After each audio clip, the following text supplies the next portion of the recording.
Bienvenido al podcast Santidad Hoy. Nuestro equipo está muy feliz de que esté aquí. Mi nombre es Daniela Julca y seré la anfitriona de este nuevo proyecto.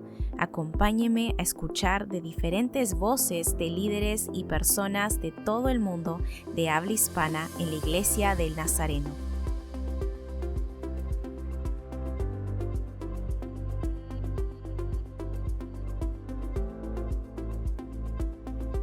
En este episodio de Santidad Hoy, conversamos con el reverendo Jorge Baños, coordinador regional de Educación Teológica para Mesoamérica. Les invito a que escuchemos juntos acerca de su testimonio y ministerio.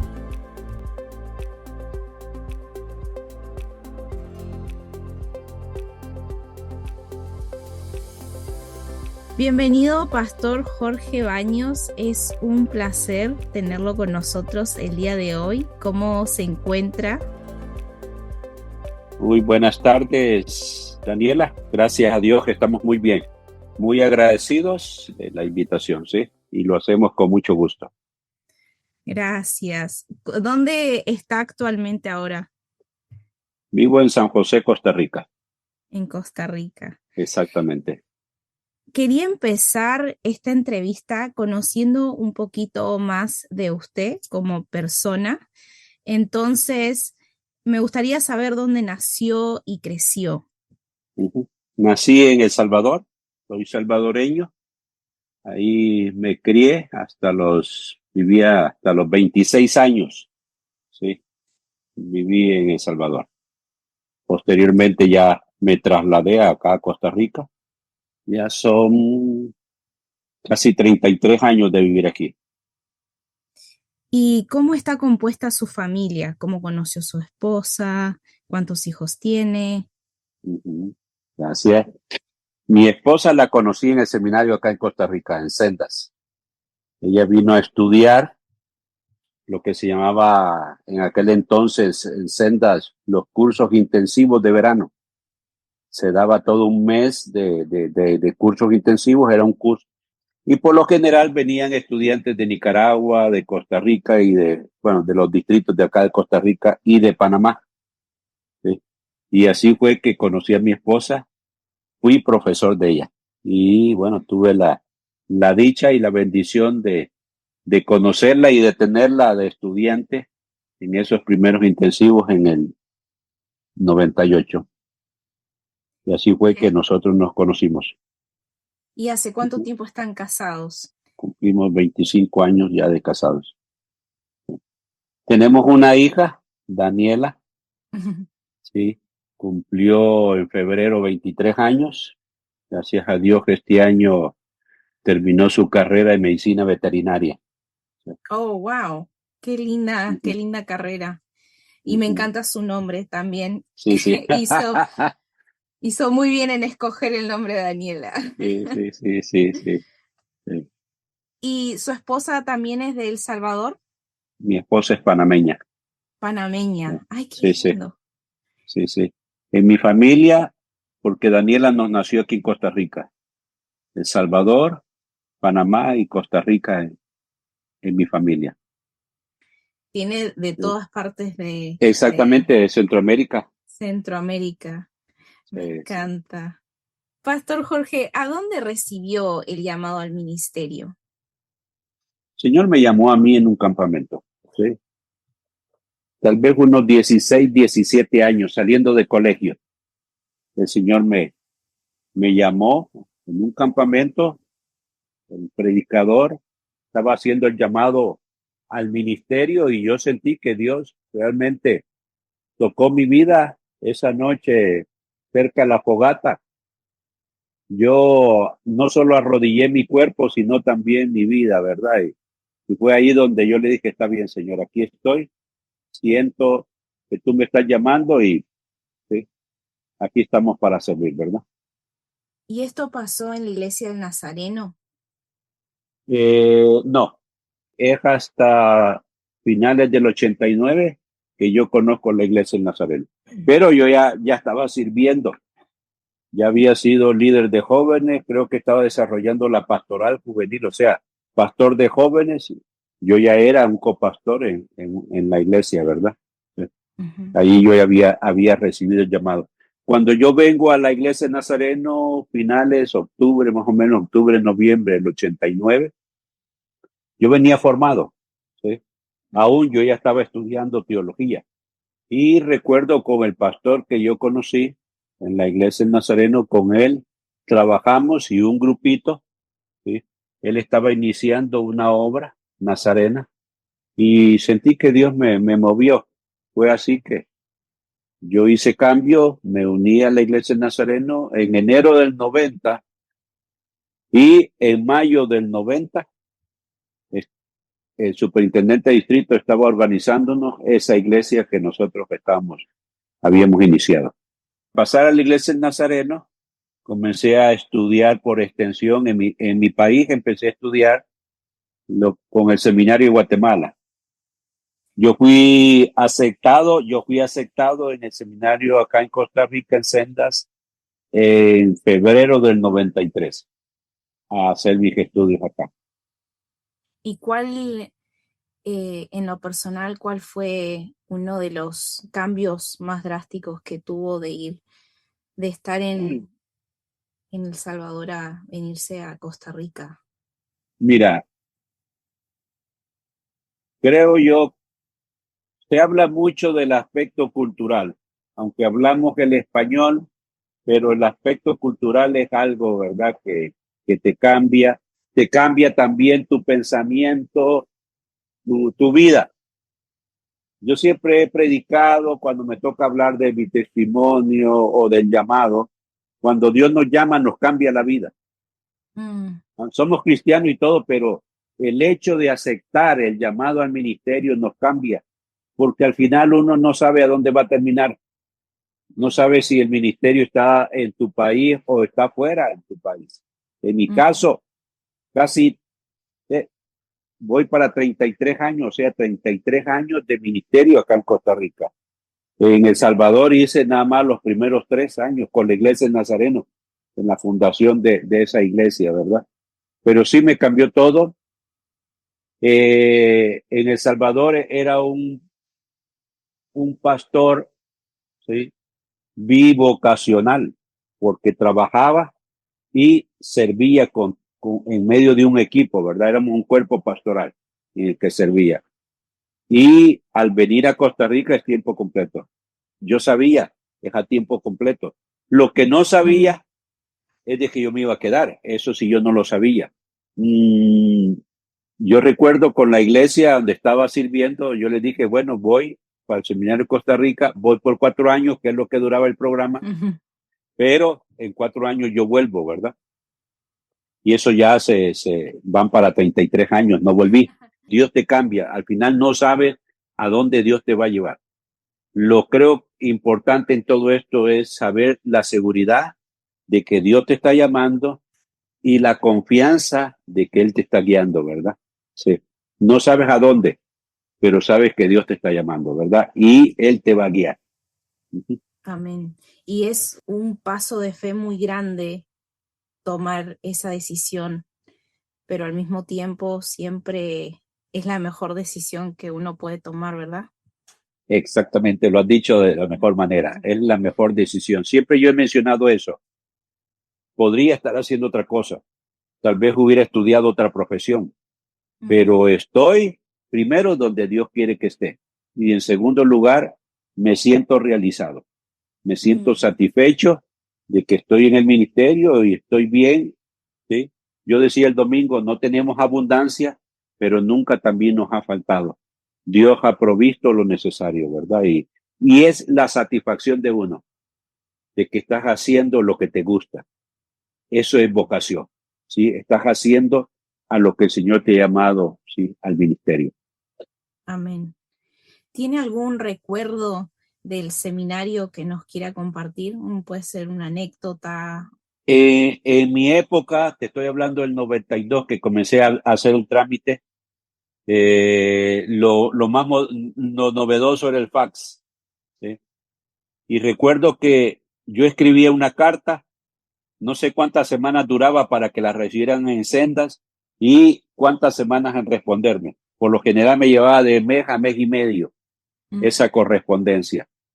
Octubre, noviembre del 92, me escribe la secretaria del comité de admisiones del seminario y me escribe y me dice: Jorge, mira, el seminario está pasando por una situación económica bastante complicada. Yo era un estudiante que estaba solicitando beca. Para venir al seminario necesitaba beca, no podía pagar mis estudios. Y me dice: mira, por cuestiones económicas no podemos darte beca. Posiblemente te podamos colaborar y ayudarte para el 94. Entonces me estaban postergando un año. Yo sentí que todo se vino abajo. Mis sueños, ya tenía sueños, ilusiones y todo eso, ¿verdad? Ya mi mente estaba aquí. Mi cuerpo estaba en El Salvador, pero mi mente estaba acá. Y cuando recibo esa noticia, wow, fue como dicen en mi país, agua fría, te echaron agua fría, ¿verdad? En un clima caliente, ¿sí? Pero había algo en mi corazón que me decía: algún momento te van a llamar. Finales de enero recibo esa noticia. Recuerdo la esposa del superintendente de distrito y me dijo: Jorge, te están aceptando, ¿sí? Te están aceptando en Sendas para que vayas a estudiar. Dicen que si estás interesado todavía, tienes una semana para arreglar todo e irte. En una semana, wow, yo arreglé todo y me vine para Costa Rica. Meses después, un profesor norteamericano me comenta: el que tú estés acá es un milagro. ¿Por qué? Le digo, porque es un milagro.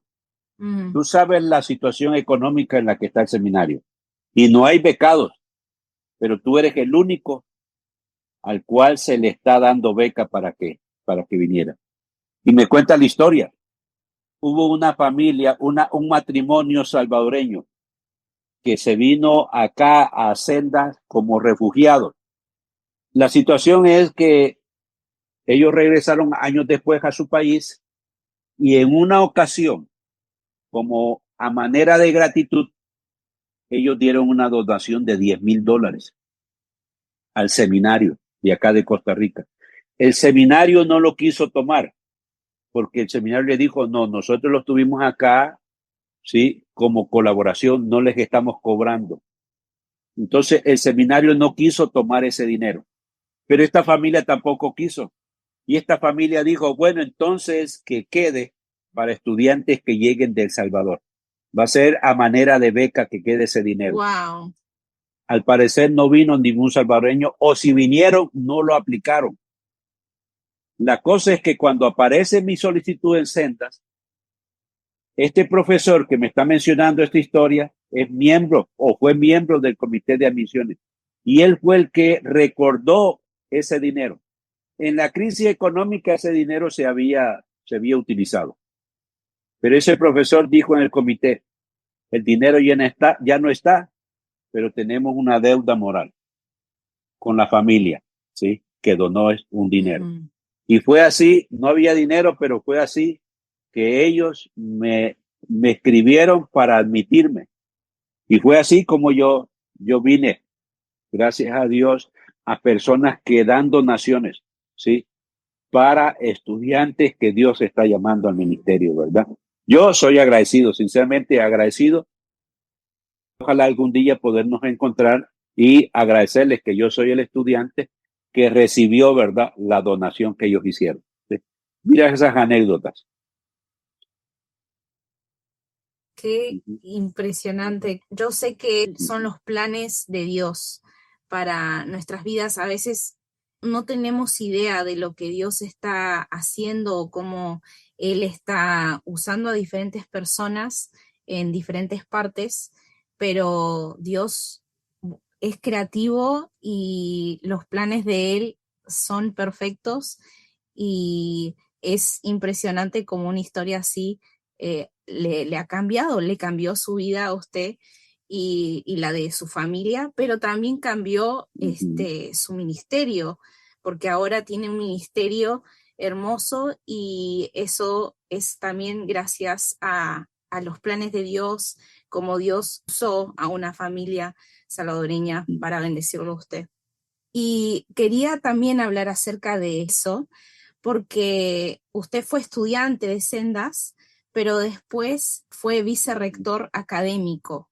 ¿Cómo fue esa transición de ser estudiante a vicerrector? Fíjate la historia. En mi último año de estudiante en Sendas, sale la oportunidad ya de tomar una iglesia acá. Y recuerdo, hice un trabajo en una iglesia que fue el último año de mis estudios.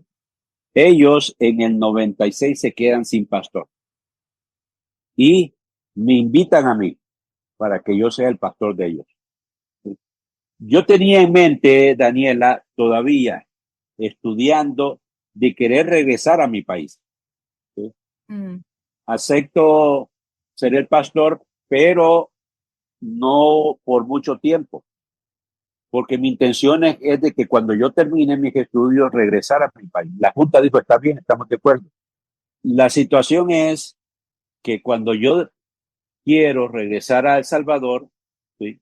Escribo a los superintendentes me hacen saber porque no tenemos iglesia. Yo sentí que Dios me llamó, ¿sí? Dios tocó mi vida y lo hizo a través de la junta de la iglesia. Y yo sentí que Dios me habló a través de ellos. Dije, no, yo me quedo. Cuando yo decido quedarme, el rector de Sendas le llega la noticia y él está buscando a alguien que le ayude en la coordinación de los programas para el área, no solamente en el seminario, sino para el área. Y él necesitaba de parte de Sendas un coordinador para el programa de la ordenación y el programa de bachillerato. Y dice, bueno, me entrevista y me dice, Jorge, yo quiero que tú nos ayudes. No había pasado los 6 meses cuando el rector me dice, Jorge, este puesto es tuyo. Comencé en Sendas coordinando los programas de la ordenación y el bachillerato para el seminario y para el área. Y en el 2006 soy electo, aproximadamente 11 años fui el vicerrector. 11 años. Entonces, wow. Coordiné programas, fui profesor también, pero también era el vicerrector por los últimos 11 años, fui el vicerrector académico y coordinaba los programas de maestría. A través de esos programas de maestría que yo fui a conocer muchos países de Sudamérica, porque ahí habían centros. En Senda serví por 19 años, ¿sí? 19 años sí. Trabajando como empleado y como misionero. Y un dato, desde hace 2 años soy el presidente de la Junta, ¿sí? De Sendas. Soy el presidente de esa Junta, ¿verdad? Y hace un mes el seminario ya oficialmente fue declarado universidad por el gobierno de Costa Rica. ¿Sí? Ya esta institución aquí en Costa Rica ya es universidad. ¿Sí? Entonces, creo que estos 30 y casi 3 años acá he estado vinculado a la institución como estudiante, como empleado, como profesor, como coordinador de programas, como vicerrector y actualmente como presidente. En la graduación que Sendas estuvo en agosto de este año, me dedicaron la graduación. Y yo decía 3 etapas que he tenido en Sendas, como estudiante, como profesor, vicerrector y ahora como presidente, ¿verdad? De la Junta de la institución. De ir a 4 años y de estar esperando que iban a ser solamente 4 años estando en Costa Rica y en Sendas, ya está hace más de 30 años ahí y ha ejercido un montón de roles ministeriales también a través de los años. Pero después usted recibió un doctorado en el Seminario Nazareno Teológico en Kansas City. Uh-huh. ¿Cuáles fueron algunos desafíos que tuvo que enfrentar durante esa nueva etapa? Creo que los desafíos que uno a veces piensa en aquel momento siempre es el hecho, ¿verdad? Estoy capacitado a este nivel, ¿sí?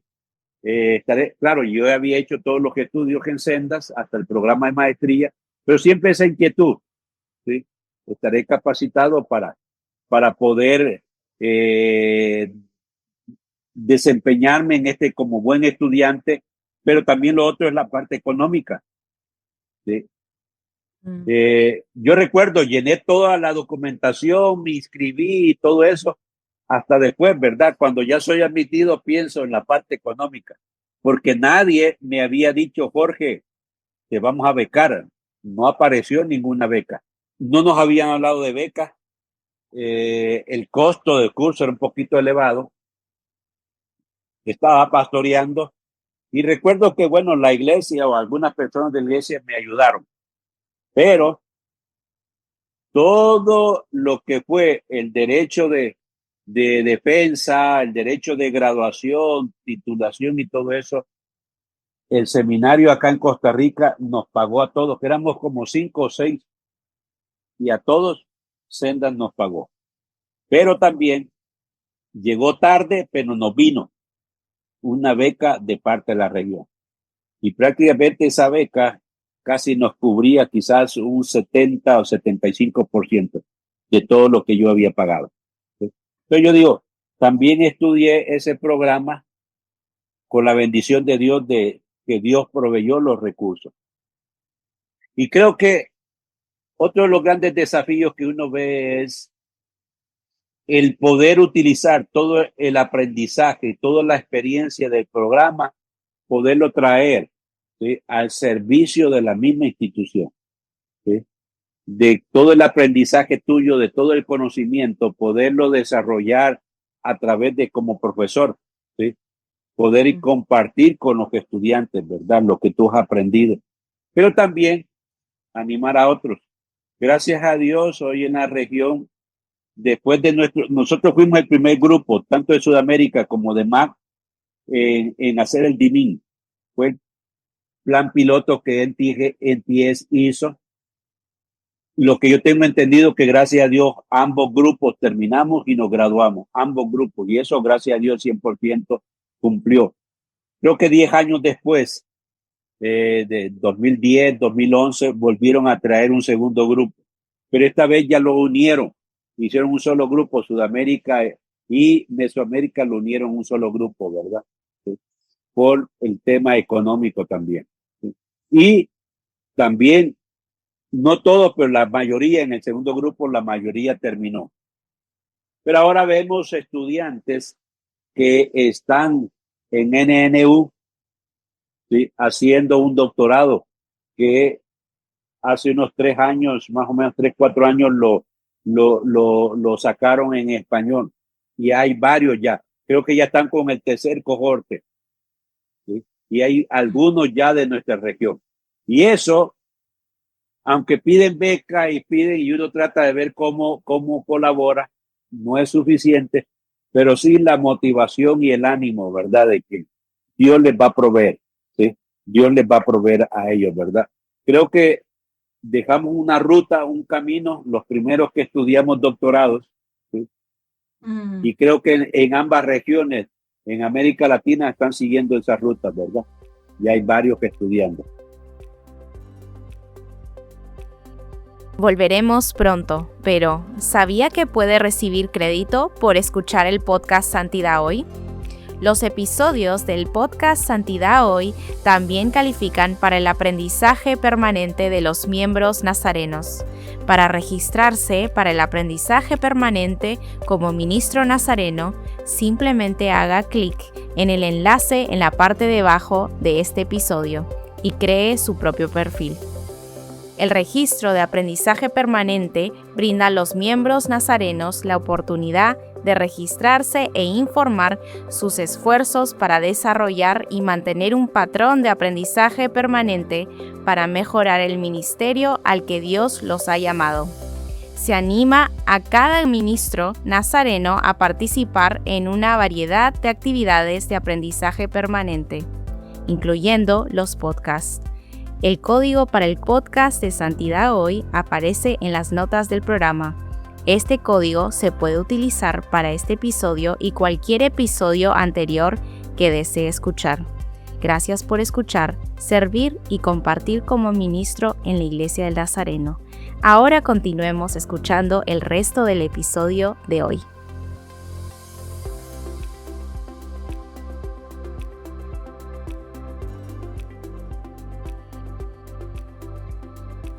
Y ahora actualmente usted es coordinador de educación teológica para Mesoamérica. Ujú. Cuéntenos acerca de lo que implica este rol. Mira, el desafío es, no todas las instituciones yo conocía, aunque he estado, pero internamente no las conocía. Algunas conocía. Ahora venir a trabajar con los rectores, con las juntas de cada seminario, ver el aspecto administrativo, ya me doy cuenta, ¿verdad?, de la realidad. Y también en la transición, hermano Rubén Fernández me puso al tanto, ¿verdad?, de todo. ¿Sí? Tuvimos varios días haciendo esta transición y informándome. El panorama, bueno, era un panorama bastante complejo, situaciones muy complejas, unas instituciones más estables que la otra, y uno encuentra esa situación.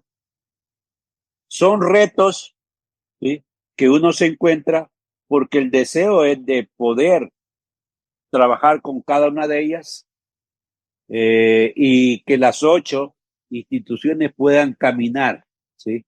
Puedan caminar con sus juntas, con sus facultades y sus equipos administrativos, puedan hacer bien la labor. En algunas no hay necesidad de hacer mucho porque van muy bien. Con otras sí hay que trabajar y hay que acompañarlas, ¿verdad?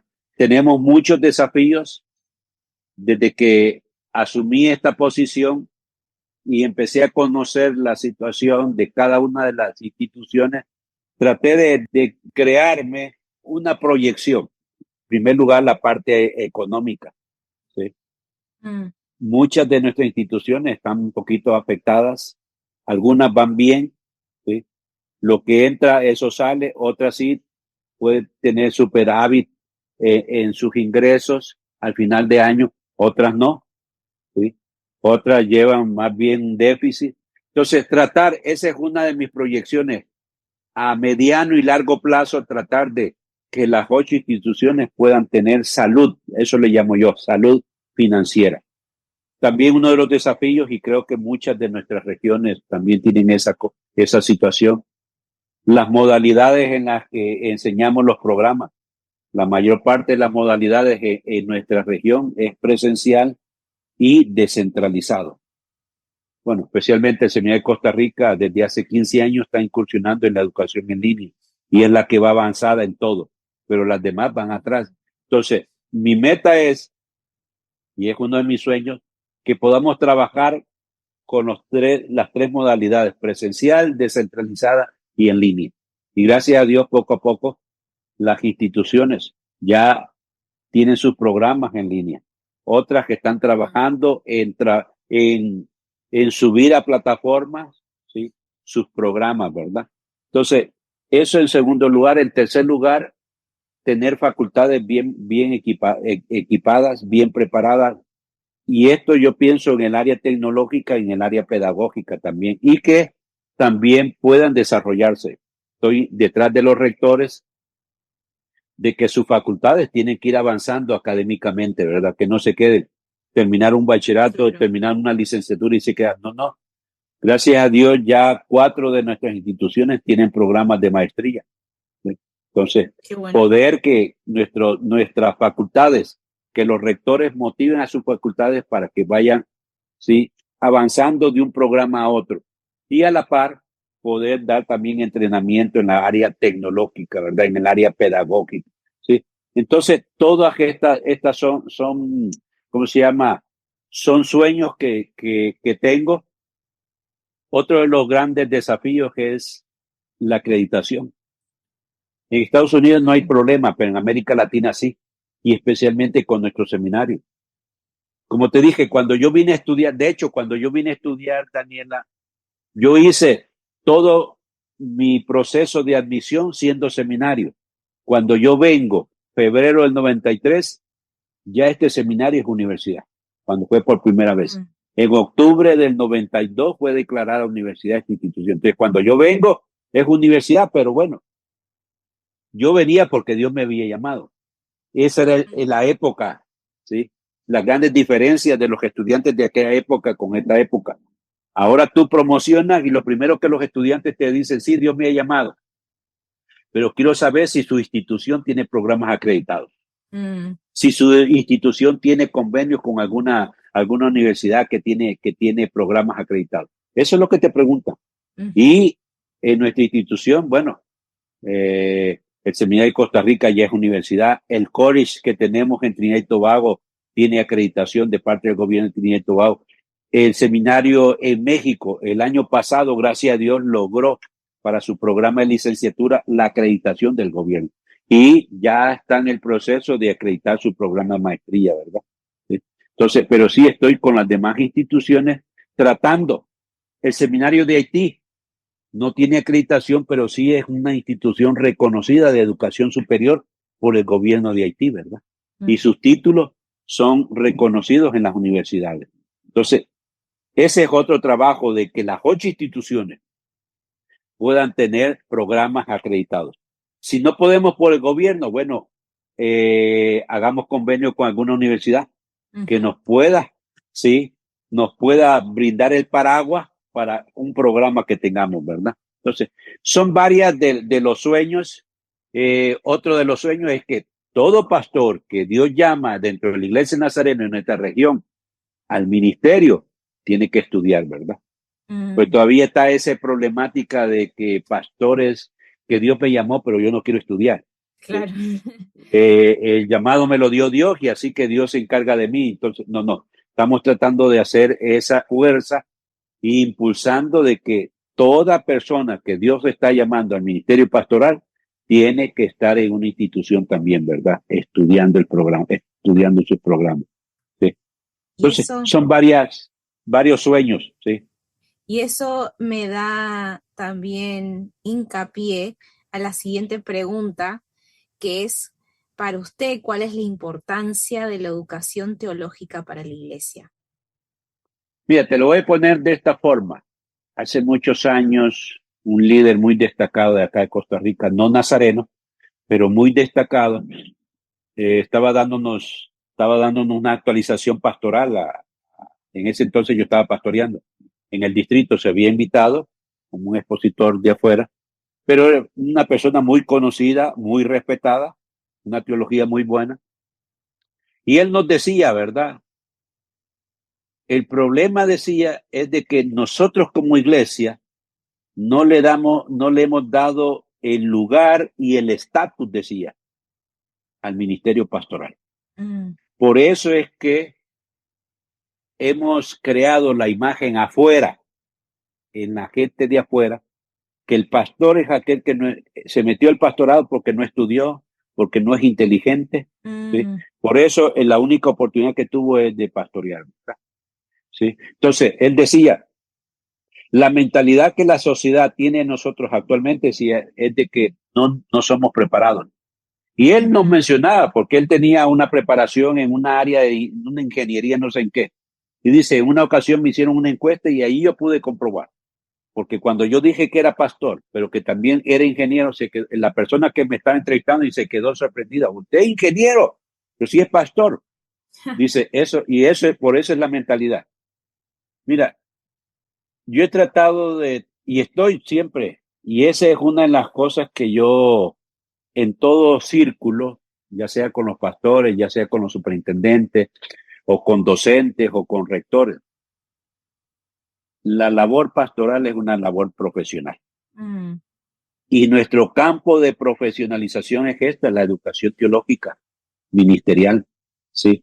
Si el médico, digo yo, para ejercer la medicina tiene que estudiar, si el abogado para ejercer su profesión tiene que estudiar derecho, si el docente para ejercer tiene que estudiar pedagogía y todo eso, educación, digo yo, nosotros tenemos que prepararnos en este campo. ¿Sí? Por eso es que para mí, siempre la labor pastoral es una labor profesional.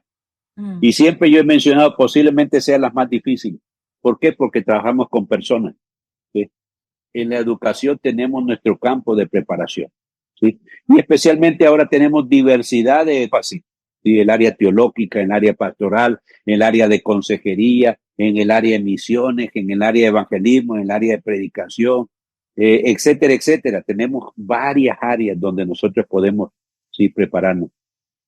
Pero no estoy de acuerdo con aquel pastor que dice, Dios me llamó y así que como Dios me llamó, sí, Él me va a dar la sabiduría, Él me va a dar el entendimiento y todo eso. No, no, no. Este es nuestro campo y más bien nosotros tenemos que reivindicar la labor pastoral como la labor profesional, ¿verdad? Sí. Justo estaba pensando en lo que mencionó acerca de cómo a veces los pastores no son conocidos como gente culta, ¿no? O que ha estado en la educación. Y la verdad que sí, en nuestros contextos muchas veces pasa que los pastores son vistos como algo inferior o que no tienen el mismo conocimiento que una persona o un ingeniero o una persona que ha estudiado, pero al mismo tiempo la educación requiere de estudio, requiere de crecer en conocimiento y también es una carrera que se estudia 4 años, no es que es una carrera sino más que en 2 clases la puedes pasar y ya está, sino que son 4 años de estudio y después muchísimos años de práctica. Entonces, la formación para mí, para los pastores y líderes en la Iglesia Nazareno es sumamente importante, especialmente si creemos en la educación. Y yo sé que usted cree en la educación porque usted estuvo en educación, se educó, pero también ahora es parte de enseñar a otros, ¿no? Acerca de la educación. Recuerda que uno de los pilares que dieron también forma a la iglesia en Nazareno desde sus inicios fue la educación. Habían varios pilares, las misiones, el discipulado, compasión, evangelismo y la educación. ¿Sí? Siempre hablamos de bueno, en el español se dice las 4 patas, ¿sí? De la silla o de la mesa, ¿verdad? ¿Sí? Entonces, es muy importante cada uno de ellos, ¿sí? Cada uno de estos pilares y la educación es esencial. ¿A dónde? En la vida de todos aquellos que Dios está llamando al ministerio. Entonces, por eso creo que como iglesia en Nazareno tenemos que seguir trabajando esa parte. Creo que hemos mejorado. Creo que hemos mejorado, pero podemos estar mejor. ¿Sí? Y creo que tenemos que ir sentando las bases para el futuro, ¿verdad? Y no tener los problemas o los retrocesos que posiblemente se nos puedan dar. Amén. ¿Y tiene algún testimonio para contarnos de alguna persona en específico, además de usted, pero una persona en específico que Dios llamó al ministerio, se preparó y actualmente sirva al Señor? Mira, un hermano en Nicaragua, en uno de los distritos, me dijo, hermano, y él es pastor, ¿sí? Él es pastor y ha estado estudiando. Me dijo, hermano, recuerdo cuando usted vino y nos habló de los programas del seminario. Él ya era adulto, pero en ese entonces me dijo, yo tenía solo la primaria de estudios. Pero sus palabras me motivaron y me calaron, me dijo, que me dispuse a seguir mis estudios por madurez en las noches y así terminé mi secundaria o la high school, como dicen en Estados Unidos, y terminó, no recuerdo si él entró a la universidad, pero sí en el seminario he estado estudiando. Hace unos años abrieron una obra, ¿sí? Con su esposa, son pastores, sí, son pastores. Y eso siempre me llama la atención porque yo digo, no recuerdo en qué momento yo dije eso, ¿verdad? Sí, pero me dijo sus palabras, y eso me lo dijo tiempo después, sus palabras me tocaron y me calaron. Y yo dije, ¿cómo un adulto va a volver? Y lo hice porque usted me inculcó, me motivó, y uno ni por cerca, porque ni recuerdo cuándo. Y siempre, cuando he tenido oportunidad de ir a Nicaragua y ir a esos lados, siempre es grato verlo, ¿verdad? Y hace unos, creo que casi un año, 2021, pues un año después de la pandemia. Me llamaron y me dijeron, hermanos, estamos por que el superintendente nos organice ya la iglesia donde la hemos plantado, ¿sí? Y es una zona, ¿sí? Lo que le llaman la costa atlántica de Nicaragua. ¿Sí? Entonces, eso para mí es de mucha motivación. Sí. Ver personas que a través de la motivación de uno o verlo a uno tal vez como un ejemplo, pues lo han tomado, se han desafiado y uno los ha visto ahí, ¿verdad? Sí. O los que está viendo en este momento. ¿Sí? Fruto de lo que tal vez uno hizo o lo que uno dijo, ¿verdad? Pero que les tocó sus vidas y les ha cambiado. Sí, y eso trae mucha alegría al corazón de uno. Veo que está sonriendo y se alegra mucho por la historia. Entonces, son frutos. Una persona la motivó a usted y ahora actualmente está dando fruto a otras personas. Hay una niña, bueno, ya es joven, casada, en El Salvador. ¿Sí? Actualmente ella es pastora con el esposo. No es el esposo el pastor, es ella. Mm. En esa iglesia en El Salvador, estoy hablando 91, 92, uno podía ir a recorrer el barrio alrededor de la iglesia, ir a recoger niños. Y yo iba, ella estaba como a una cuadra, 100 metros, 100, 150 metros de la iglesia. Y yo iba por esa niña ¿qué? 9, 10 años posiblemente, o menos, yo la iba a recoger. Y esa niña se jalaba a su hermanita, tal vez de 3, 4 años, se la jalaba. ¿Sí? Y eso yo lo traía, yo la iba a traer y la iba a dejar. Gracias a Dios que los padres tenían para llevar a la escuela dominical. Esa niña, la mayorcita, ¿sí? Se casó y hace unos 3 años, tal vez 2, 3 años, más o menos, o 2 años quizás, 2 años, ella está en el pastorado y está estudiando.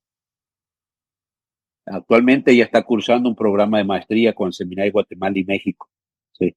Pero está en el ministerio y es una niña que jalaba y ella siempre cuenta eso. La discipuló y la formó porque yo después ya me vine para Costa Rica y quedó ahí y los años que yo iba siempre la iba viendo crecer, crecer y después que la vi casarse y todo eso y ahora en el ministerio pastoral y estudiando. De hecho, yo le escribí, fue una de las personas que directamente le escribí porque ella era graduada del Seminario de Guatemala de licenciatura y la motivé y junto a su esposo están tomando la maestría, pero están pastoreando también, ¿verdad? Y ese es también, digo yo, un testimonio que uno ve de niños que uno vio, ¿verdad? Sí, que lo jalaba a uno, los jalaba, iba a pedirle prestado a los padres, claro, hoy no lo hacen por las circunstancias que hay, ¿verdad? Y que han pasado. Pero gracias a Dios, hace 30 años, pues yo hacía eso, ir a recoger niños del barrio, aledaños ahí a la iglesia, para traerlos a la escuela dominical. Y ahora verlos en el ministerio, ¿verdad? Es muy grato ver esas historias. Bueno, ahora estamos pasando a una parte un poquito más divertida de la entrevista y le quería hacer unas preguntas, se llaman preguntas ping-pong, no sé si las conoce, pero vamos a hacerle un par de preguntitas bien rápidas para conocer un poquito más de usted en lo personal. Entonces, la primera es libro o película. Película, me gusta La Sociedad de los Poetas Muertos, Ok. de Robin Williams. ¿Día o noche? Día, ¿Ciudad o campo? me gusta mucho el campo. Campo, a mí también. ¿Frío o calor? Frío, no extremo, pero sí frío. Bueno, ahora sí, para terminar quería hacerle algunas preguntitas a futuro. La primera es, ¿cuáles son sus planes ministeriales y personales en los siguientes 5 años? Interesante pregunta que me deja pensativo. A nivel de ministerio, poder ver a las 8 instituciones de la región unos peldaños más arriba de donde la estoy viendo actualmente. Ujú. ¿Sí? Financieramente, académicamente, ¿sí? Y infraestructura, Mm, facultades, ¿sí? A título personal, ¿sí? Me quisiera ver haciendo siempre esto. mm, Mi primer ministerio fue el pastorado, pero desde que yo ingresé por primera vez a una institución teológica, fui cautivado mm, y amo la educación. Me gustaría 5 años después verme acá sirviendo siempre con la pasión, la entrega y tratar de transmitir todo eso que tengo, ¿verdad? Y el buen deseo. ¿Sí? Quiero verme ahí. A título familiar, bueno, ver a mi familia siempre a mi lado o al lado yo de ellos también. Pues con mi esposa trabajamos juntos, aunque ella desde que estamos inmersos en el campo misionero siempre hemos estado en áreas diferentes, pero nos complementamos. Está siempre eso, poder ser esa familia que juntos servimos al Señor, ¿verdad? Sí. mm. Qué lindo. Y la última es cómo podemos estar orando por usted, su familia y su ministerio. Es siempre por la salud de nosotros. Estamos dispuestos siempre a viajes, horarios diferentes. No somos jovencitos, ya somos adultos y hay que cuidarnos más, hay que cuidarnos más. Entonces, los ministerios, los seminarios a los que yo sirvo, ¿sí? Que Dios nos bendiga. ¿Sí? Eso es lo que más siempre pido, ¿verdad? El cuidado familiar, el cuidado de salud, el bienestar de nuestras instituciones, ¿verdad? Los proyectos que estamos llevando hacia adelante. ¿Sí? Estoy con varios proyectos con cada una de las instituciones, ¿sí? Entonces estamos en esos procesos corriendo. Mm. Ujú. Bueno, vamos a estar orando entonces por usted, Por favor. por sus viajes, por su salud también, discernimiento, también por su familia. Pero muchísimas gracias por tomarse el tiempo de hablar con nosotros, pero también por su ministerio, lo cual es fundamental para nuestra iglesia. La educación, como dijo, es uno de nuestros pilares y es sumamente importante. Yo recién me gradué para el ministerio, entonces sé la importancia que es la educación o la formación de la educación en nuestras vidas como pastores. Así que muchísimas gracias y muchas gracias por esta entrevista y espero poder verlo pronto. Dios te bendiga, Daniela. Igualmente. Sí, un gusto. Saludos a la familia. Gracias, igual. Dios te bendiga.